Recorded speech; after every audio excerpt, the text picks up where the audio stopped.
Hey book lovers, Victoria here and you're watching My Books Me, and today I'm going to be talking about my 5 favourite books of 2017.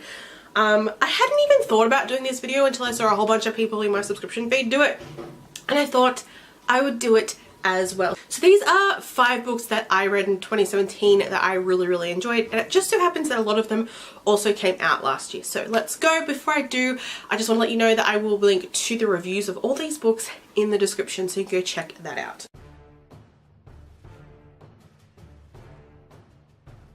So these are really in no particular order. I wouldn't really know how to say like this is my number 1 favourite book and this is like my 5th favourite book. So we're just gonna go in, I think, the order I read them. The first one is King's Cage by Victoria Aveyard.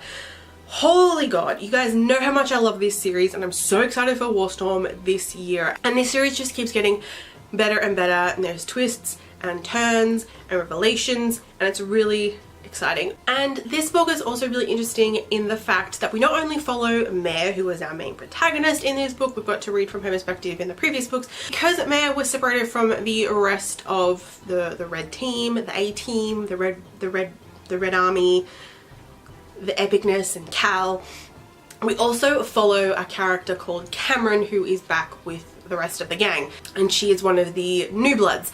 And this book was so good with that alternating perspective where we actually get to see not only what Mare is going through, but then what everyone else is going through, because it could have been so easy for Victoria just to keep following with Mare and we only get Mare's perspective, and it's only like halfway through the book that we finally get to see what everyone else has been doing this entire time. And there was an epic battle scene in here which was amazing. We got to see all these awesome powers, and we got to be introduced to some new blood powers. There was also some really cute romance scenes between Mare and Cal. We got to see some more of Mare's family in here, and just to see a little bit more of them and the new life that they're all living. Like this new life again that they're living, because in every book they've just had these different lives. And the end of this book has set up for an epic final book. It was so good. I actually did a video review for this one, and it was just epic. Victoria Aveyard has set up the final book to be a massive showdown from now all 3 sides. It's going to be awesome, and I'm so anxious about how it's going to end. But this was such a good book. Such a good next book in a series. Then we have Caravelle by Stephanie Garber, and this is her debut novel, so going into this didn't really know what to expect other than the fact that the cover is gorgeous. And I was lucky enough to actually receive a review copy of this way back when, last year, and as I said, didn't really know what to expect. It sounded interesting and definitely a book I would like, but having not seen, because I did get a review copy, I didn't get to see a lot of other people's thoughts on the book at the time, because I was one of the first people, you know, I was part of that first group of people to properly read it. But this was so good, and the fact that it is set over the course of literally 5 days is like insane. So much happens, and the world that Stephanie Garber created of Caravelle was beautiful and intricate and intriguing, and that's one of the reasons why I loved it, because of just the beautiful way she described and created this world, and that sort of everything in the world has this bit of magic in it, even the most simplest things, and it's kind of like even just the tiniest bit that makes it so much more beautiful. And I really like our main character Scarlett and her relationship with our other main character Tella, because they're both very different people, but they're just the way they sort of stick together throughout the entire book. It was really interesting, just their banter and their ever-changing relationship, and there is an intense moment in here, and I was just like, Argh. As I said, I didn't know what to expect with this book, and just how it ended, or how it was like concluded, that like whole ending chunk was just so unexpected, and then just the way it ended also sets up for the second book. It's just, it was an emotional roller coaster. It was a beautifully written book. It was such a very interesting story, and I really like the world of Caravelle, and I'm going to be rereading this book this year, and I cannot wait for Legendary, because the character of Legend is such a mysterious character in this world and in this book, and I can't wait to read more. I'm so excited.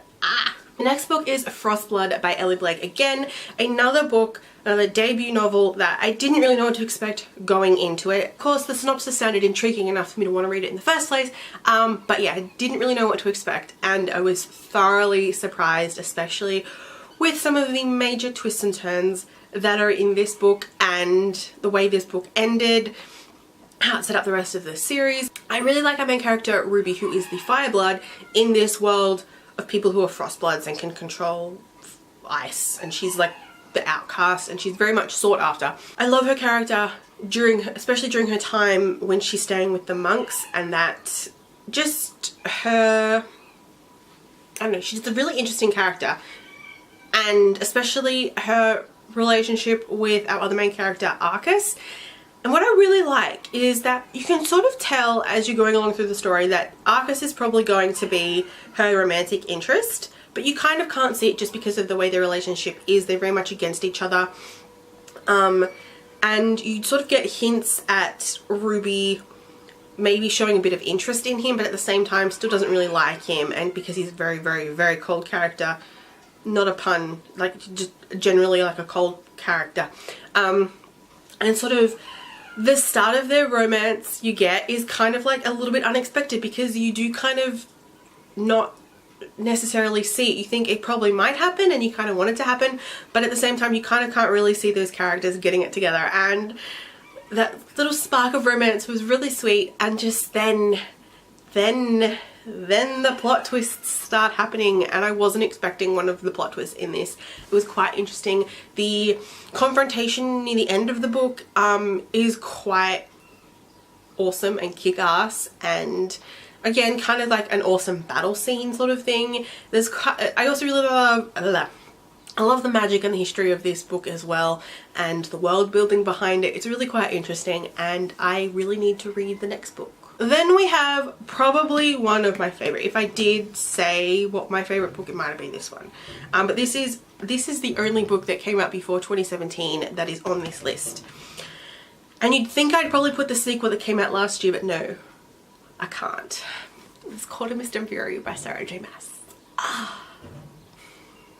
You guys know, you probably all know how much I love this series, and this book is just amazing. Like, everyone says this book is amazing, and it lives up to it. It is not one of those second books in a series that is crap. It is so much better than the first. While I enjoyed the first book, what I really love is that in this book we finally get to see more of the world and more of a story other than just a Beauty and the Beast retelling. This is where sort of you get more of that world building and more characters and more knowledge of the different courts that are in Prythian, and you get to see like Feyre's character development in this book is absolutely amazing, because you get to see at the start she's very much suffering from PTSD. The fact that she's so broken and no one is there to notice it is so sad. And then you get to see her with then you get to see her at the Night Court and how they treat her so differently and actually want to help her and actually see that she's a broken person, and I love that so much. You get so much character development from Feyre in here. That's hands down one of my favorite parts. Then you also have Rhysand, and you get to see more of his character and how actually awesome his character is, and then you get the development of Rhysand, and I love the development of their romance is everything. And then everyone talks about chapter 55, which, yes, is amazing. But chapter 54, I love it so much. I would really love, because I'm someone who very much loves books that have alternating perspectives between our two main characters, I would really love to have Rhysand's perspective in these books. So chapter 54 was really Rhys's perspective of the first book and everything that had happened then. And I really, really liked that, and I love this book. And the ending of this book was also an awesome cliffhanger plot twist, and I loved it. And as much as I really enjoyed the second one, and as much as I really enjoyed Akawar, this has got to be my favourite in the series so far. Finally, we have God's Grave by J. Kristoff, the second book in the Nevernight Chronicle. I actually ended up reading both books this year, but this one, I mean, I loved the first one. The first one was good. It was epic. It was just epic and kind of heartbreaking, but this one was so much better because it was everything I wanted in a Nevernight sequel and more. Again, I did a video review of this one as well. What I really like in at least these two books, I hope Jay continues it in the next one, in the final book as well, is that he tells it in kind of alternating time periods within a chapter. You sort of get to read about the past and then the present time, which it's very contrasted and sort of similar at the same time, just how he lines everything up. So this was really good in the fact that we get the past perspective was sort of just after the events of the first book, and then we get the present day, which is 6 months later, and like a lot has changed in that time. So you're slowly learning about how Mia has gotten to where she is now, and there's a really interesting romance in here, really interesting characters in here, and the biggest effing friggin' plot twist on the last effing page.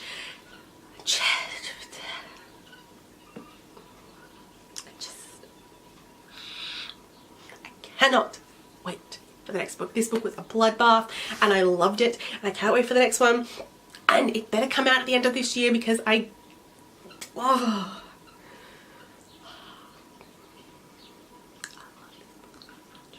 So they are my 5 favourite books from 2017. Really hard to narrow it down to 5 because I read 83 books last year.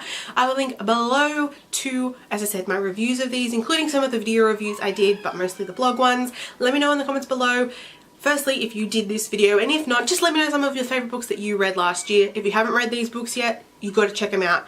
You need to. They are awesome. Hope you guys enjoyed this video, and I'll see you guys on Wednesday with another Top 5 Wednesday, I think.